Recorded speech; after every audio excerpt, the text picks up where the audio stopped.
மகர ராசி. உண்மைக்கும், உழைப்புக்கும் பெயர் போனவங்க. நெனச்சத சாதிக்கணும். அதுக்கு என்ன வழி?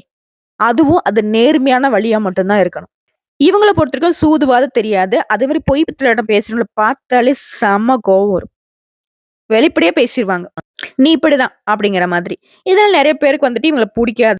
அதெல்லாம் இவங்க பெருசா எடுத்துக்கவே மாட்டாங்க. "உனக்கு புடிச்சா புடிக்கலன்னா, என் கேரக்டர் இதுதான்" அப்படிங்கிற மாரி போய்க்கிட்டே இருப்பாங்க. அது சொந்தமோ, பந்தமோங்க.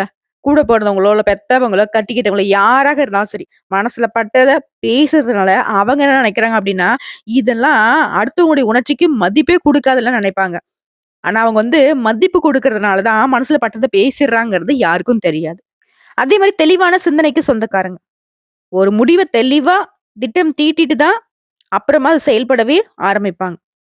இதனாலவே நெறைய விஷயங்கள பெர்ஃபெக்ட்டா செஞ்சு முடிச்சுருவாங்க. எங்க இந்த மகரம் தோல்வி ஆகுறாங்க அப்டின்னா, இந்த வெளிப்படைத்தன்மையினால தான். இவங்க ஒரு திட்டம் போடுறாங்க.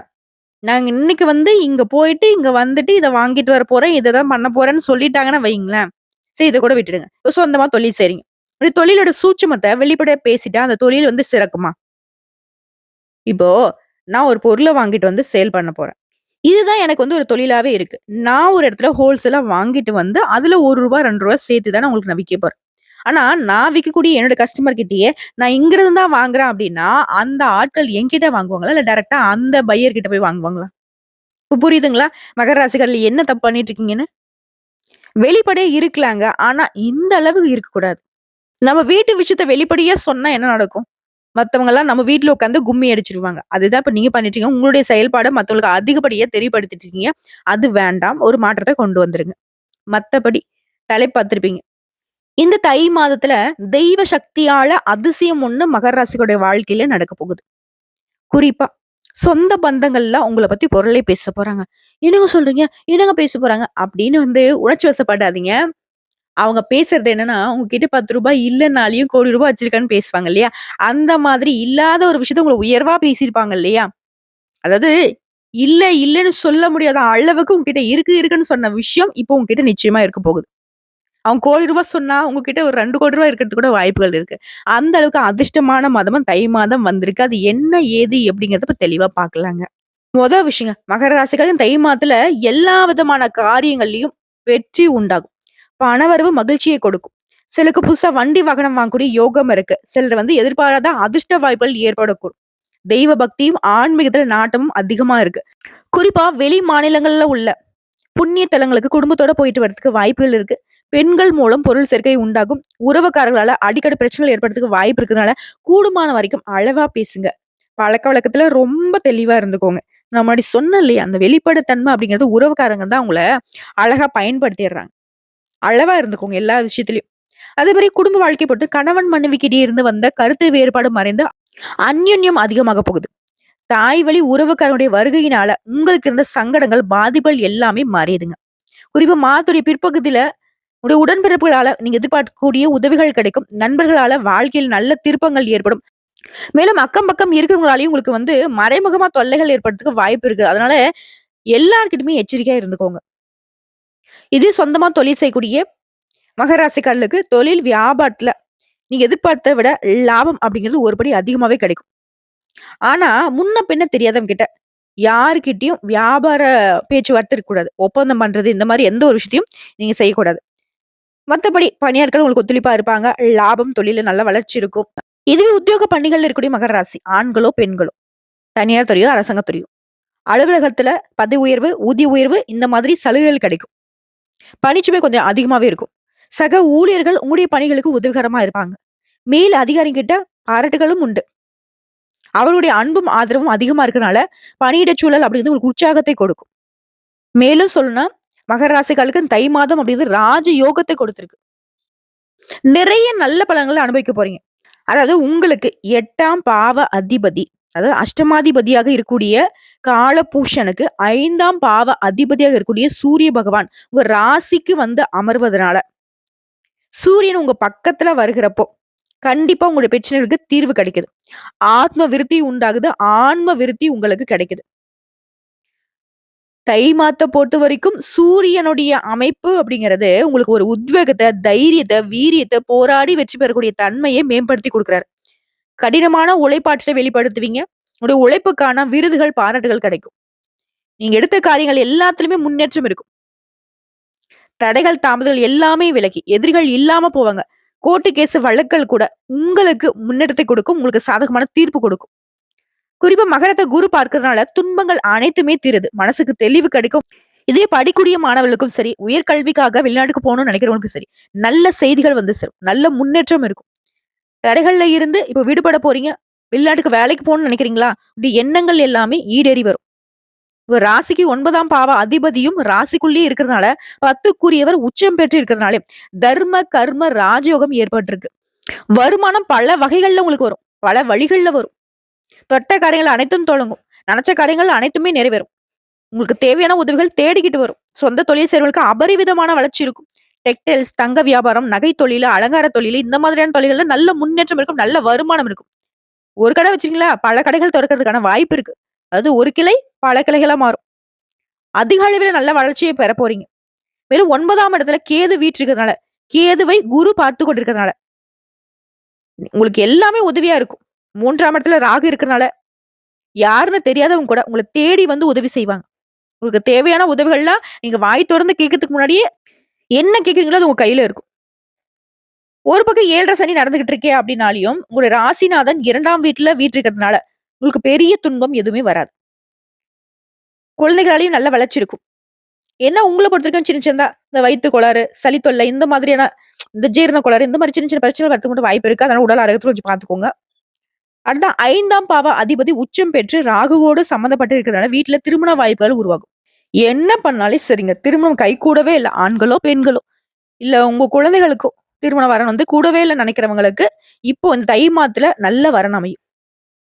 சிலருக்கு வெளியூர் பயணங்களுக்கு வாய்ப்பு இருக்கு. புதிய முயற்சிகள்ல வெற்றி கிடைக்கும். சினிமா துறை, அரசாங்கத்துறை, சுயதொழில் செய்றவங்களுக்கு இந்த காலகட்டத்துல நீங்க எப்படி பார்த்தாலும் சரி, நல்ல உயர்வான நிலைக்கு போவீங்க. நினைச்ச காரியங்கள் நடக்கிறதுனால உங்களுடைய செயல்பாடுகள் உற்சாகத்தை கொடுக்கும் உங்களுக்கு. அடுத்த ராசிக்கு 6ஆம் இடத்துல செவ்வாய் அமர்ந்திருக்கிறதுனால புதிய வேலை வாய்ப்புகள் கிடைக்கும். தொழில முன்னேற்றம் இருக்கும். பண உயர்வு கிடைக்கும். சம்பள உயர்வு கிடைக்கும். பூமி லாபம் கிடைக்கும். Real estate, construction, agency, brokerage இந்த மாதிரியான துறைகள் இருக்கிறவங்களுக்கு நல்ல லாபம் கிடைக்கும். ஆனா ஆல்ரெடி எனக்கு பிரச்சனை இருக்கேம்மா. இப்ப நீ சொல்றதெல்லாம் ஓகே தான். நடந்தா நல்லது தான். அப்படின்னு சொல்றவங்களுக்கு ஏற்கனவே இருக்கிற பிரச்சனை கூட இப்ப தீர்ந்து போகும். புதிய முன்னேற்றம், புதிய லாபம், புதுசா வீடு கட்டுவீங்க, புதுசா மனை வாங்குவீங்க, வாகனம் வாங்குவீங்க. எல்லா விதங்களிலும் யோகம் உண்டு. குரு பகவானும் ராசியை பார்க்கறனால கேட்டது கிடைக்கும். தொட்ட காரியங்கள் தொடங்கும். லாப நோக்கத்தோட செய்யக்கூடிய காரியங்கள்ல விருத்தியை கொடுக்கும். குடும்பத்துல இருந்து வந்த பிரச்சனைகள் மறையுது. உங்கள விட்டு விலகி போனவங்க கூட இப்ப உங்கள வந்து தேடி வந்து நிப்பாங்க. அடிக்கடி வந்து அம்மன் ஆலயங்களுக்கு போயிட்டு வாங்க. இயற்கையை வழிபாடு செய்வது ரொம்ப நல்லது. மனசுக்கு அமைதி கிடைக்கும். மன அமைதி இல்லாம தவிச்சிட்டு இருந்த உங்களுக்கு மன அமைதியும், நிறைவான செல்வ செழிப்பும் கிடைக்க போகுது. வெற்றி வாய்ப்பு மட்டுமே உண்டாக்கி கொடுத்திருக்கு இந்த தை மாதம். கரெக்ட்டா பயன்படுத்திட்டா மட்டும் போதும். நீங்க வந்தா மட்டும் போதுங்கிற மாரி, நீங்க அமைதியா வரக்கூடிய வாய்ப்ப மட்டும் கெட்டியா கையில பிடிச்சுட்டா போதும். மத்தபடி எல்லாமே உங்களுக்கு நல்லதாவே நடக்கும். இப்போ எக்ஸாம்பிள் சொல்லணும்னா, ஒருத்தங்க வந்து எனக்கு ஒரு ரூ. 2,00,00,000 பணம் குடுக்குறேம்மா, ஒரு 10 மணிக்கு வாம்மான்னு சொல்றாங்க. இது எனக்கு ஒரு அதிர்ஷ்ட வாய்ப்புன்னு வச்சுக்கோங்க. நான் 10 மணிக்கு போகாம அதுதான் நம்ம காசு தான் நமக்கு குடுக்க போறாருல்ல. அது நமக்கானதுன்னு அவரு சொல்ட்டாருல்ல. நம்ம ஒரு 11 மணிக்கு போவோம். இல்ல ஒரு 12 மணிக்கு போவோம். சரி இன்னைக்கு வர முடியாது. நாளைக்கு வந்து வாங்கிக்கிறேன். இப்படி சொன்னா அந்த அதிர்ஷ்டம்ங்கிறது எனக்கு நிக்குமா? புரியுதுங்களா? இப்படிதான். மகர ராசிக்காரங்க எதுலயுமே அலட்சியம் காட்டிடாதீங்க. அப்பப்ப அந்தந்த வேலைய அப்பப்ப உங்கள நோக்கி வரக்கூடிய நல்ல விஷயத்த அப்பயே கால்குலேட் பண்ணி செஞ்சு முடிச்சுக்கோங்க. கெட்டியா பிடிச்சு வச்சுக்கோங்க. சோ, இப்போ வரைக்கும் பார்த்தது மகர ராசிக்காரர்களுக்கான தை மாத பொது பலன்கள். இதுவே ரொம்ப சிறப்பா இருக்கு. இப்ப நம்ம நட்சத்திர பலன்கள பார்க்கலாம். மகர ராசி உத்திராடம் நட்சத்திரம் 2ஆம் பாதம், 3ஆம் பாதம், 4ஆம் பாதம். நினைச்சத சாதிக்கக்கூடிய உங்களுக்கு தை மாதம் யோகமான மாதமா பொறந்திருக்கு. நட்சத்திரநாதன் சூரியன். தை மாதம் முழுவதுமே ஜென்ம ராசிக்குள்ள சஞ்சரிக்கிறதுனால வேலைகள்ல கவனம் செல்லும். முன்னெடுத்தை நோக்கி நடை போட போறீங்க. நடக்கவே நடக்காத நினைச்ச காரியங்களும் இப்ப நடக்கும். முயற்சிகள் அதிகரிக்கும். இந்த நேரத்துல சூரியனுடைய பார்வை 7ஆம் இடத்துக்கு உண்டாகிறதுனால வாழ்க்கை துணையை அனுசரித்து செல்வது ரொம்ப நல்லது. நண்பர்கள் எதிராக மாறக்கூடிய நிலை இருக்கு. குடுத்தொழில கவனமா இருங்க. முடிஞ்ச வரைக்கும் வேலைகளை மட்டுமே கவனம் செலுத்தி முன்னெடுத்து நோக்கி பயணம் பண்ணுங்க. மத்தபடி மாதம் முழுவதுமே சுக்கிர பகவான் உங்களுக்கு சாதகமா இருக்கிறதுனால வருமானம் அதிகமாகும். குடும்பத்தில் இருந்த குழப்பங்கள் விலகுது. பொன் பொருள் சேர்க்கை உண்டாகுது. ஒரு சிலருக்கு புதிய சொத்து சேரும். புதுசா தொழில் தொடங்குற முயற்சிகள்ல வெற்றி கிடைக்கும். அதற்கான வாய்ப்புகள் வந்து சேரும். வேலை தேடுறவங்களுக்கு, வேலையே இல்லாதவங்களுக்கு இப்ப நல்ல வேலை அமையும். ஒரு கனவுகள் நனவாகுது. பதவியில இருக்கிறவங்களுக்கு எதிர்பார்த்த இடத்துக்கு இடமாற்றம் கிடைக்கும். நல்ல உயர்வு கிடைக்கும். முடிஞ்ச வரைக்கும் உடல் ஆரோக்கியத்துல மட்டும் கொஞ்சம் கவனம் செலுத்துங்க. அடுத்து மாணவர்களை பொறுத்தவரைக்கும் மாசத்துடைய பிற்பகுதியில படிப்புல அக்கறை அதிகமாகும். விவசாயிகளை பொறுத்தவரைக்கும் விளைச்சல்ல லாபம் கிடைக்கும். உழைப்பாளர்களை பொறுத்தவரைக்கும் அதாவது கூலி வேலை செய்றவங்களா இருந்தா சரிங்க. வேலைப்பளு கொஞ்சம் கூடும். ஆனா அதற்கேற்ற வருமானமும் கிடைக்கும். உங்கள பொறுத்தவரைக்கும் அதிர்ஷ்டம் தரக்கூடிய நாட்கள்னு பார்த்தோம்னா, ஜனவரி மாதம் 26, 28, பிப்ரவரி மாதம் 1, 8, 10 இந்த நாட்கள உங்களுடைய சுப நிகழ்ச்சியோட தொடக்கத்துக்கு பயன்படுத்துங்க. இந்த நாட்கள்ல நீங்க செய்யக்கூடிய எல்லா வேலைக்குமே பல மடங்கு நன்மைகள கொண்டு முடியும். உங்கள பொறுத்தவரைக்கும் பரிகாரம். அனுதினமும் கருமாரி அம்மனை வழிபாடு செய்ய கஷ்டங்கள் போகும். கவலை இல்லாத நிறைவான வாழ்க்கை கிடைக்கும். செல்வ செழிப்பு மேலோங்கும். குறிப்பா அதிர்ஷ்ட வாய்ப்புகள்னு சொன்னேன் இல்லையா? அது உங்களுக்கு நிலைச்சு நிக்கும். அடுத்து திருவோணம் நட்சத்திரம். தெளிவான சிந்தனைக்கு சொந்தக்காரங்க. உங்களுக்கு இந்த தை மாதம் முன்னேற்றத்தை தரக்கூடிய மாதமா இருக்கு. ராகு உங்களுடைய வேலைகளை எல்லாத்தையுமே வெற்றியாக மாத்தி கொடுக்கிறாரு. எடுக்கக்கூடிய முயற்சிகள லாபத்தை கொடுக்கிறாரு. வியாபாரத்துல இருந்து வந்த தடைகள் விலகுது. வெளிநாட்டு முயற்சிகள் வெற்றியாக மாறுது. கலைஞர்கள பொறுத்தவரைக்கும் புதிய ஒப்பந்தங்கள் தேடி வருது. எதிர்பார்த்த வரவு வரும். புதன் பகவானும் உங்களுக்கு சாதகமா சஞ்சாரம் பண்றதுனால வரவு அதிகமாகும். புதுசா சொத்து வாங்குவீங்க, வீடு வாங்குவீங்க. உங்களுடைய கனவுகள் எல்லாமே நனவாகுது. வங்கியில நீங்க கேட்ட பணம் கைக்கு வரும். அரசு வழி முயற்சிகள் சாதகமா முடியும். எதிர்பார்த்த அனுமதி கிடைக்கும். ஜென்ம ராசிக்குள்ளேயும் சூரியன் சஞ்சரிக்கிறதுனால முடிஞ்ச வரைக்கும் வேலையில நிதானத்தை கடைபிடிங்க. அதான் அஷ்டமஸ்தானத்திற்கு சனி பகவானுடைய பார்வை இருக்கிறதுனால உடல் ஆரோக்கியத்திலும் பழக்க வழக்கத்திலையும் எச்சரிக்கையாக இருப்பது நல்லது. அதே மாதிரி ஃப்ரெண்ட்ஸ் கிட்டயும் சரி, உங்களுடைய வாழ்க்கை துணை கிட்டயும் சரி அனுசரிச்சு நடந்துக்கோங்க. அது நமக்கும் நல்லது, அவங்களுக்கும் நல்லது. அதே மாரி மகர ராசிக்காரங்க ஒரு விஷயத்துல மட்டும் ரொம்ப வீக். வாய்க்கு வந்தத பேசிருவீங்க. இதனால பேச்சுக்கள்ல நிதானம் இருக்கணும். ஓகேங்களா? அதே மாரி குடும்பத்துல இருக்கிறவங்களுடைய விருப்பங்களை தெரிஞ்சுக்கிட்டு அதுக்கு தகுந்த மாரி செயல்படுவீங்க. புதிய நண்பர்கள் விஷயத்துல ரொம்ப கவனமா இருக்கணும். ஒரு சிலருக்கு வந்து நண்பர்களால கூட பிரச்சனைகள் வரதுக்கு வாய்ப்பு இருக்கு. மத்தபடி பெரிய மனுஷங்களோட தொடர்பு கிடைக்கும். அவர்களால உங்களுக்கு ஆதாயம் கிடைக்கும். அனைத்து விதங்கள்லயும் உங்களுக்கு உயர்வு இருக்கு. நெனச்ச வேலைய நெனச்ச மாதிரியே நடத்தி முடிச்சுப்பீங்க. உங்களுடைய முயற்சிகள் எல்லாமே எளிமையா வெற்றி அடையும். அடுத்து மாணவர்கள பொறுத்தவரைக்கும் படிப்புல அக்கறை கூடும். இந்த அக்கறை வந்து உங்களுக்கு பொதுத் தேர்வுகள்ல அதிக மதிப்பெண்களை பெறதுக்கு உதவுங்க. உங்கள பொறுத்தவரைக்கும் அதிர்ஷ்டம் தரக்கூடிய நாட்கள் ஜனவரி மாதம் 26, 29, பிப்ரவரி மாதம் 2, 8, 11 இந்த நாட்கள உங்களுடைய சுப நிகழ்ச்சியோட தொடக்கத்துக்கு பயன்படுத்துங்க. இந்த நாள்ல நீங்க செய்யக்கூடிய வேலைகள் உங்களுக்கு பல மடங்கு நன்மைகளை கொண்டு முடியும். உங்கள பொறுத்தவரைக்கும் பரிகாரம். திங்களூரில் குடிகொண்டுள்ள சந்திர பகவானை வணங்க நெனச்சது நடக்கும். நிலையான செல்வ செழிப்பு மேலோங்குங்க. அடுத்து அவிட்டம் நட்சத்திரம் 1ஆம் பாதம், 2ஆம் பாதம். வேகமா செயல்பட்டு நினைச்சத சாதிக்கக்கூடிய உங்களுக்கு தை மாதம் யோகமான மாதமா பொறந்திருக்கு. நட்சத்திரநாதன் வக்ரம் அடைந்திருக்கக்கூடிய நிலையில ராகு முன்னேற்றமான பலன்களை கொடுக்கிறாரு. எடுக்கக்கூடிய முயற்சிகள் எல்லாமே வெற்றியாக மாத்தி கொடுக்கிறாரு. நினைச்ச காரியங்கள் நடக்கும். செய்து வரக்கூடிய தொழில்ல உங்களுக்கு ஏற்படுத்த தடைகள் விலகுது. வியாபாரம் லாபத்தை ஏற்படுத்தும். எதிர்பார்த்த ஒப்பந்தங்கள் கிடைக்கும். அரசியல்வாதிகளை பொறுத்தவரைக்கும் உங்களுடைய நிலையில நல்ல உயர்வு இருக்கும். தொண்டர்களுடைய பலம் அதிகமாகுது. தலைமையை அனுசரித்து செல்வதனால நடக்கிறது எல்லாமே உங்களுக்கு நல்லதாவே நடக்கும். அடுத்து உழைப்பாளர்களை பொறுத்தவரைக்கும் உங்களுடைய பணிகள்ல கவனமா இருப்பது சிறப்பான விஷயம். இது வேலைக்கு போகிறவங்க தனியார் துறையோ, அரசாங்கத் துறையோ, அலுவலக பணிகள்ல உங்க கூட வேலை பார்க்கறவங்கள அனுசரிச்சு நடந்துக்கோங்க. அது ரொம்ப அவசியம். அதே மாரி மாதம் முழுவதுமே சுக்கிர பகவான் உங்களுக்கு சாதகமா சஞ்சாரம் பண்றனால பொன் பொருள் சேர்க்கை வாய்ப்பு இருக்கு. குடும்பத்துல நிம்மதியான சூழ்நிலை உருவாகுது. கணவன் மனைவிக்கிடையே ஒற்றுமை அதிகமாகும். இதுவரைக்கும் உங்க வாழ்க்கையில் இருக்கக்கூடிய நெருக்கடி, பிரச்சனை எல்லாமே விலக ஆரம்பிக்கும். ஒரு சிலர் வந்து புதுசா வண்டி வாகனம் வாங்குவீங்க. வசதிகள் பெருகுது. ஒரு சிலர் வந்து புதுசா வீடு கட்டி குடியேறுவீங்க. தை பொறந்தால் வழி பொறக்கும். உங்களுடைய காயங்களுக்கும், வலிகளுக்கும் நல்ல வழி பொறந்திருக்கு.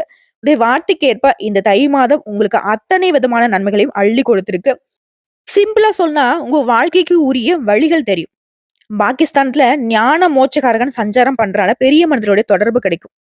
நடந்து முடியாத வேலை கூட நடத்தி முடிச்சுப்பீங்க. தெய்வ அருளும் இந்த காலகட்டத்துல உங்களுக்கு பரிபூர்ணமா கிடைச்சிருக்கு. தடைப்பட்ட முயற்சிகள் வெற்றியை கொடுக்கும். மாணவர்களை பொறுத்தவரைக்கும் படிப்புல கூடுதல் கவனம் செலுத்துவது நல்லது. விவசாயிகளை பொறுத்தவரைக்கும் விளைச்சல நல்ல லாபம் இருக்குங்க. உங்களை பொறுத்தவரைக்கும் அதிர்ஷ்டம் தரக்கூடிய நாட்கள் ஜனவரி மாதம் 26, 27, பிப்ரவரி மாதம் 8, 9 இந்த நாட்களை உங்களுடைய சுப நிகழ்ச்சியோட தொடக்கத்துக்கு பயன்படுத்துங்க. இந்த நாள் நீங்க எந்த வேலையை செய்தாலும் சரிங்க, அது பல மடங்கு நன்மைகளை கொண்டு முடியும். உங்களை பொறுத்தவரைக்கும் பரிகாரம். சுக்குக்கு மிஞ்சின மருந்தும் இல்ல, சுப்பிரமணியனுக்கு மிஞ்சின தெய்வமும் இல்ல. சோ சுப்பிரமணியரை வழிபாடு செய்ய சுபிக்ஷம் உண்டாகும், செல்வ செழிப்பு மேலோங்கும். சோ இப்போ வரைக்கும் பார்த்த பொது பலன்களும் சரி, நட்சத்திர பலன்களும் சரி, பரிகாரங்களும் சரி, வழிபாடுகளும் சரி.